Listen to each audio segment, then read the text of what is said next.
44. Metade da região entre as placas de um capacitor plano é preenchida por um dielétrico, um isolante, né, de constante dielétrica K1, e a outra metade vai ser preenchida por um outro dielétrico de constante dielétrica K2, aqui conforme representado na figura. Então, metade da placa, metade desse miolo aqui, foi representado, que está representado aqui, tem um dielétrico de constante K1 e a outra metade do miolo tem uma constante dielétrica K2. Sendo a área de cada placa a área igual a A e essa distânciazinha aqui é igual a D, a permissividade do vácuo ε0, prove que a capacitância equivalente desse capacitor é dada por essa expressão C igual a ε0, K1 mais K2 vezes A dividido por 2D. Como é que a gente prova isso aí? Primeiro, você tem que perceber o seguinte. Essa figura, ela é uma associação de capacitores. Agora, ela é uma associação de que tipo? Ela é uma associação de que tipo? Vou te mostrar aqui duas figurinhas. Aí você olha para essas duas figurinhas e você vai me dizer com qual dessas duas figuras, figura 1 e figura 2. Essa imagem da questão, ela parece que tipo de associação? Uma associação de capacitores em série, representado pelo esquema 1, ou essa figura, ela parece uma associação de capacitores em paralelo, representada pelo esquema 2. Pensa aí um pouquinho.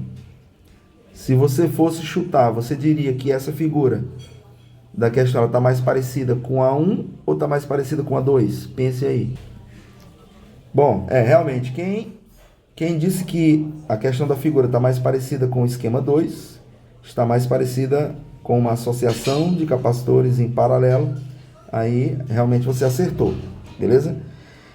Então, deixa eu apagar aqui essas figurinhas, vou apagar essas figuras. Eu sei que isso aqui representa uma associação de capacitores em paralelo. Então, agora, eu vou querer montar a expressão do capacitor C1, a expressão para o capacitor C2 e depois fazer a capacitância equivalente em paralelo. Lembrando que capacitores em paralelo a gente resolve como se fossem resistores em série.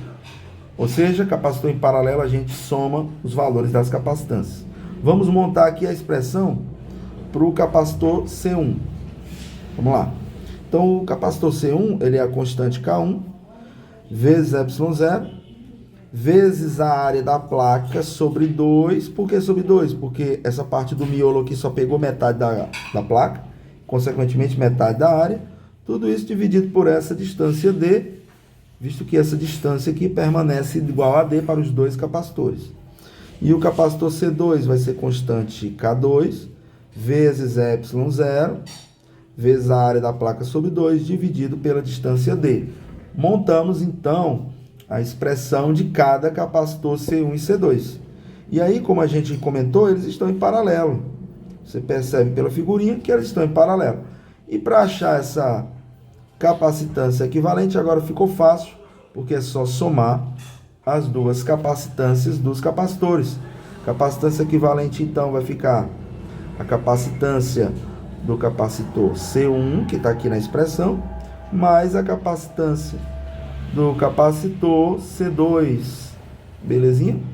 Que está aqui nessa expressão aqui. Está aqui nessa expressão, bem aqui, C1, né? C1 e C2. E agora, proceder aqui o algebrismo para ajeitar a expressão final, capacitância equivalente. O que é que eu posso colocar em evidência? Eu posso colocar em evidência todo esse termo aqui, ó. ε0 vezes A, embaixo D sobre 2, que aparece nas duas expressões, colocando em evidência, nós temos ε0 vezes A dividido por 2D, vezes o que sobrou aqui. Vai ficar K1 mais K2. Coloquei esse termo em evidência, mais uma vez. Então, se eu dividir todo esse termo por esse aqui, vai sobrar o K1. Se eu dividir todo esse termo por esse aqui, vai sobrar o K2.